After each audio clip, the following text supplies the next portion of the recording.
Perkenalkan kami dari kelas 5 NMB. Pada presentasi hari ini kami akan menjelaskan mengenai hasil ujian tengah semester kami mengenai analisis pada UMK Media House. Nah, pertama-tama saya akan memperkenalkan anggota kelompoknya yang terdiri dari saya sendiri, Erlin, kemudian ada Deslin, Erni, Irene, dan Yanyana. Pertama-tama saya akan menjelaskan mengenai bab 1 pendahuluan. Media House ini merupakan UMKM yang didirikan oleh Ibu Lucy Maria di Kota Batam pada tahun 2019.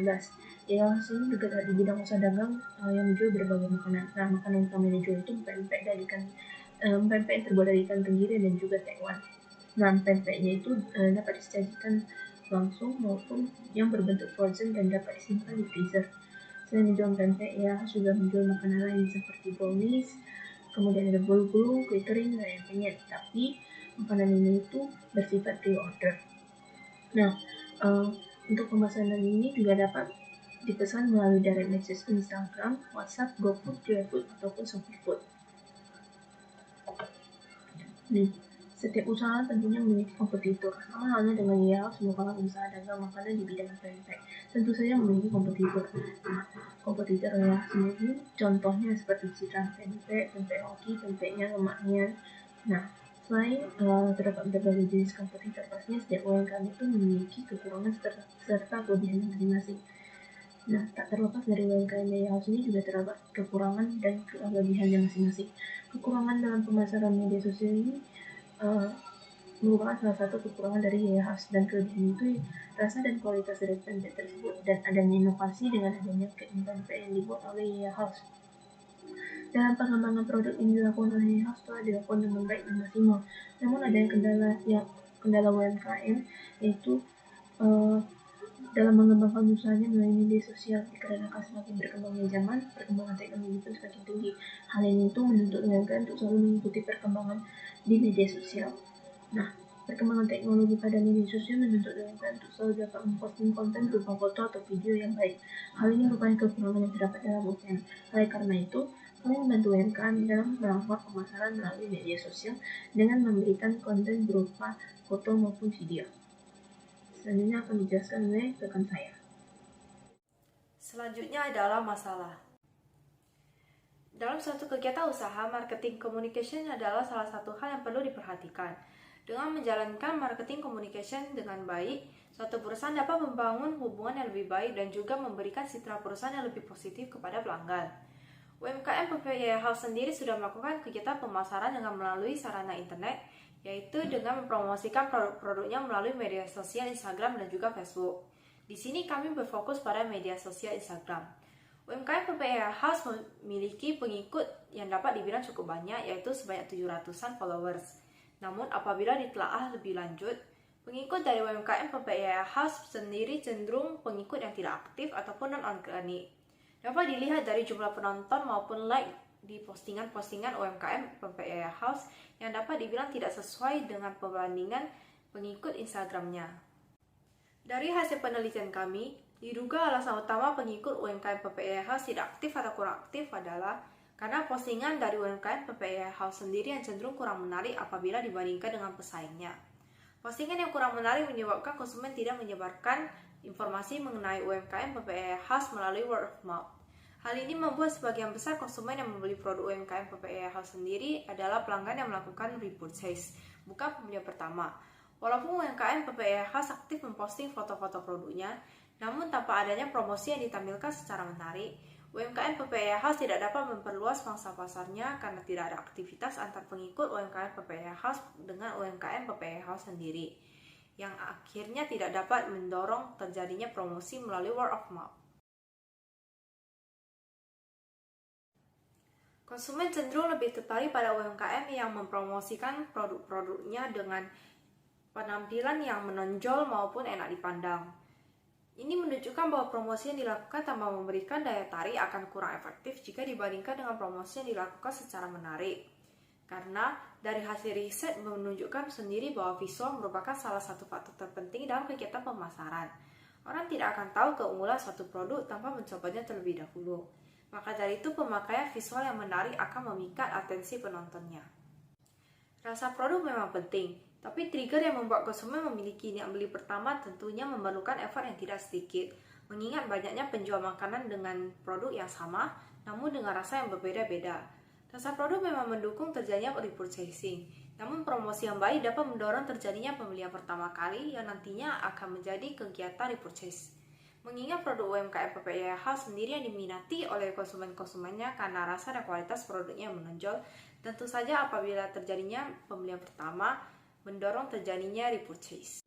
Maka dari itu, kelompok kami membuat video dan juga poster yang dibuat semenarik mungkin dengan menampilkan produk-produk yang ditawarkan oleh UMKM PPIA House. Video dan poster tersebut nantinya akan diposting di akun Instagram UMKM PPIA House dengan harapan dapat menarik perhatian calon konsumen yang melihatnya. Selain itu juga diharapkan dengan memposting video dan juga poster yang lebih menarik ini dapat membantu memperluas pangsa pasar dari UMKM PPIA House dan meningkatkan kemungkinan terjadinya kegiatan word of mouth dengan pengikut-pengikut UMKM PPIA House.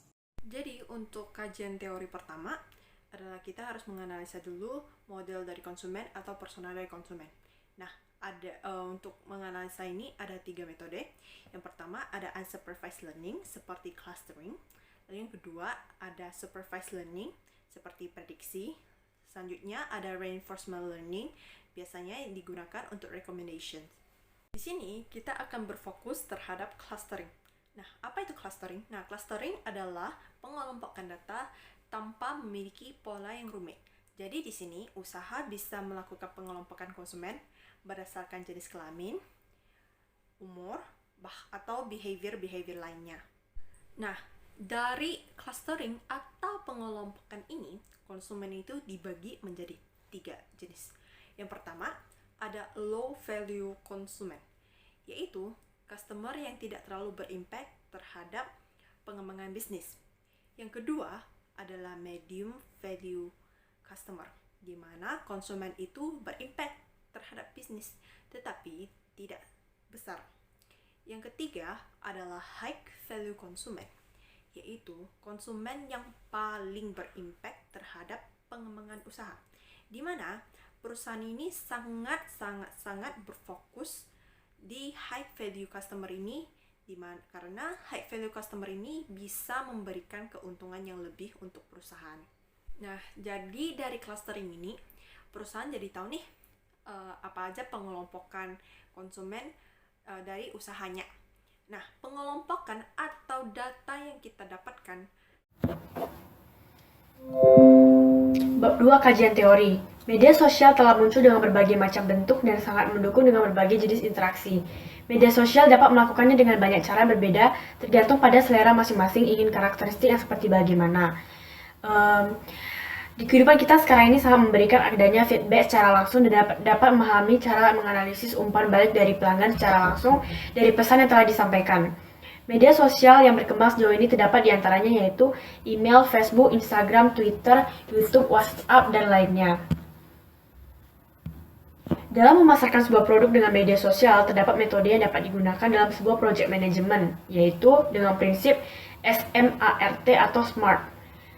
SMART itu adalah yang satu spesifik pada saat ingin melakukan sebuah proyek, tujuan dilakukan itu harus spesifik dan jelas atas tujuan apa yang ingin dicapai.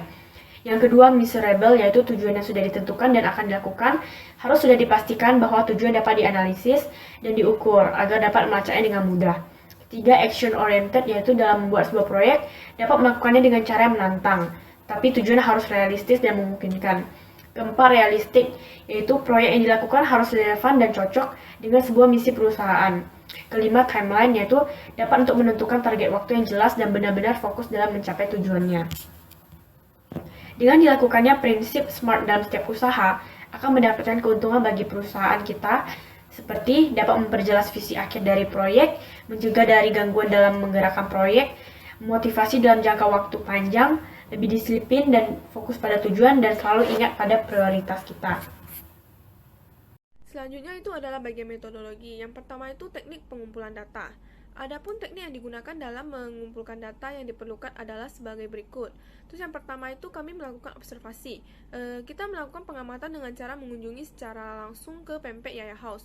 Yang kedua itu dengan cara wawancara, yaitu tim melakukan wawancara untuk menanyakan beberapa data-data yang dibutuhkan seperti produk apa yang dijual, varian produk apa, dan data-data pendukung lainnya. Terus yang ketiga itu dengan kuesioner, yaitu kita membuat kuesioner yang digunakan untuk menanyakan beberapa data-data yang dibutuhkan seperti contoh promosi apa yang disukai oleh konsumen dan data-data pendukung lainnya.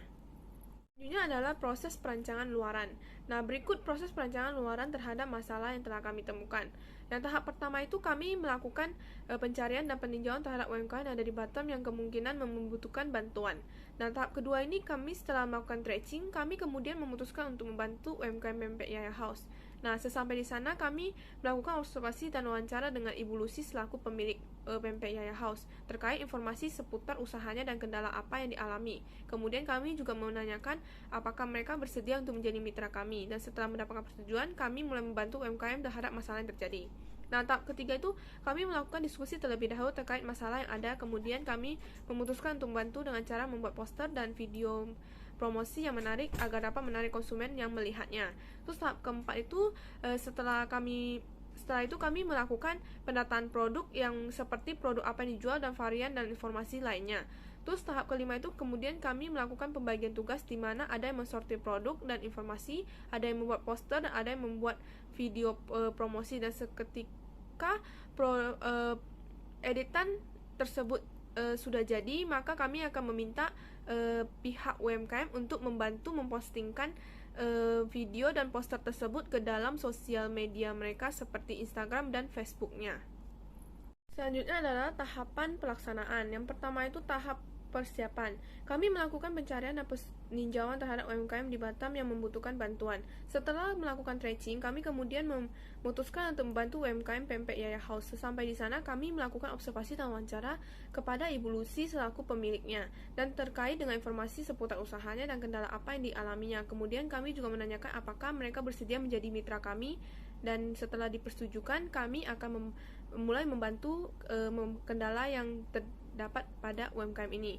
Dan selanjutnya adalah tahap pelaksanaan. Kami melakukan diskusi terlebih dahulu terkait masalah apa yang ada, pada kemudian kami memutuskan untuk membantu dengan cara membuat poster dan video promosi yang menarik agar dapat menarik konsumen untuk melihatnya. Setelah itu kami melakukan pendataan produk seperti produk apa yang dijual, varian dan informasi lainnya. Kemudian kami melakukan pembagian tugas di mana ada yang mensortir produk dan informasi-informasi, ada yang membuat poster, dan ada yang membuat video promosi. Setelah poster dan video promosi tersebut jadi, kami kemudian meminta bantuan pihak UMKM untuk mempostingnya ke akun sosial media mereka seperti Instagram atau Facebook mereka. Selanjutnya adalah jadwal kegiatan. Berikut adalah jadwal pelaksanaan kegiatan yang dilakukan. Pada tanggal 5 Oktober kami melakukan observasi lapangan dan wawancara dan mengajukan persetujuan mitra. Kemudian pada tanggal 17 Oktober kami membuat kuesioner dan membagikannya. Pada tanggal 19 Oktober kami melakukan pengumpulan foto-foto produk. Kemudian pada tanggal 21 hingga 25 Oktober kami mensortir informasi dan foto-foto produk. Lalu pada tanggal 26 sampai 29 Oktober kami mengedit konten untuk poster. Dan tanggal 30 Oktober sampai 2 November kami mengedit konten untuk video promosi. Setelah itu tanggal 5 November kami meminta pihak UMKM untuk memposting poster dan video promosi tersebut ke dalam sosial media mereka. Nama saya Megi dengan NPM 2041142. Jadi saya akan menjelaskan mengenai bagian bab 4, yaitu hasil dari pembahasan.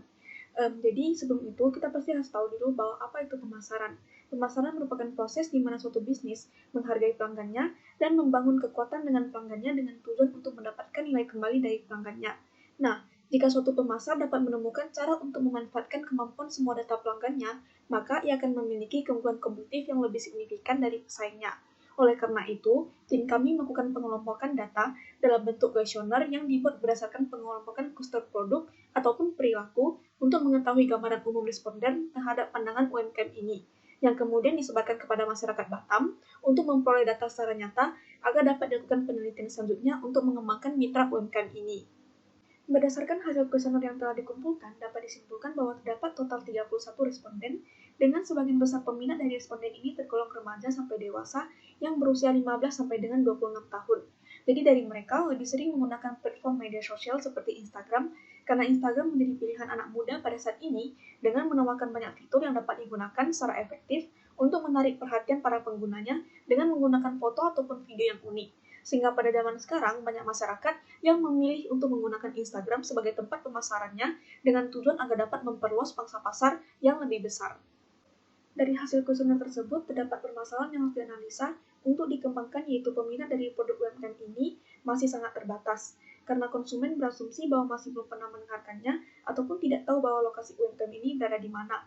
Maka dari itulah ditemukan masalah yang dihadapi selama ini, bahwa diperlukan promosi pemasaran seperti pembuatan konten dan postingan foto ataupun video yang lebih inovatif dan menarik untuk meningkatkan kesadaran merek UMKM ini ke seluruh masyarakat Batam.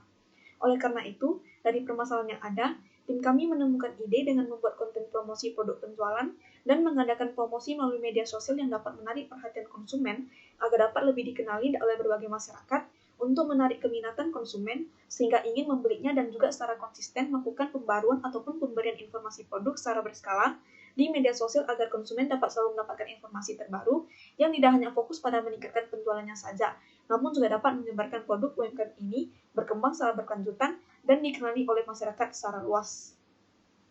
Berikut terdapat salah satu konsumen yang telah membeli produk dari UMKM MPMPIA House ini dan melakukan postingan produk tersebut ke dalam platform media sosialnya, yaitu Instagram, dengan menambahkan akun MPMPIA House ke dalam postingannya.